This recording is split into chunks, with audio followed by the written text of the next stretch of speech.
Dombivli railway स्थानक नजदीकच्या परिसरात एका दिवशी घडल्या घटना। परिसरातील रामनगर पोलीस ठाण्यापासून हाकेच्या अंतरावर 6 ते 7 दुकाने चोरट्यांनी फोडून मुद्देमाल चोरून नेल्याची घटना रविवारी मध्यरात्री घडली आहे। डोंबिवली रामनगर भागातील शहर पोलीस ठाण्याच्या बाजूला वाहतूक पोलिसांचे कार्यालय आहे। त्याला लागूनच साईनाथ अपार्टमेंट आहे। येथे मोबाईल, झेरॉक्स, सायबर कॅफे, कापड विक्रीची दुकाने आहेत। अशा दुकानांवर चोरट्यांनी डल्ला मारला आहे। येथून चोरट्यांनी मोबाईल, रोकड लांबवायची माहिती मिळत आहे। उर्सेकर वाडीतील दुकानांवर पश्चिमेकडील भागातील 2 दुकानात चोरी झाली आहे। हीच घटना सीसीटीव्हीत कैद झाली आहे। रामनगर पोलीस पुढील तपास करीत आहेत।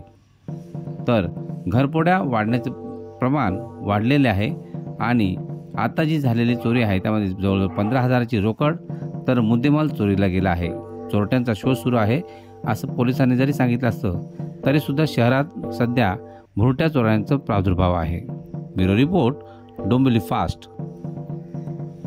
माझं इकडे नेट फॉर यू म्हणून दुकान आहे।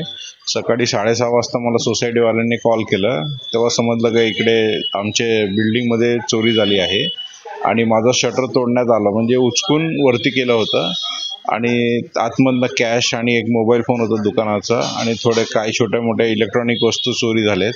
तर माझंच नाही तर इकडे पूर्ण आमच्या सोसायटीमध्ये 6 गाडे तोडण्यात आले आहे आणि हे सर्व रात्री 2:30 वाजताच्या दरम्यान चालू झालं आहे आणि 2:30 ते 3 मध्ये सर्व झालं आहे आता। आणि इकडे रामनगर पोलीस स्टेशनमध्ये आम्ही कंप्लेंट वगैरे रजिस्टर्ड केली आहे। किती नुकसान झालं साधारण?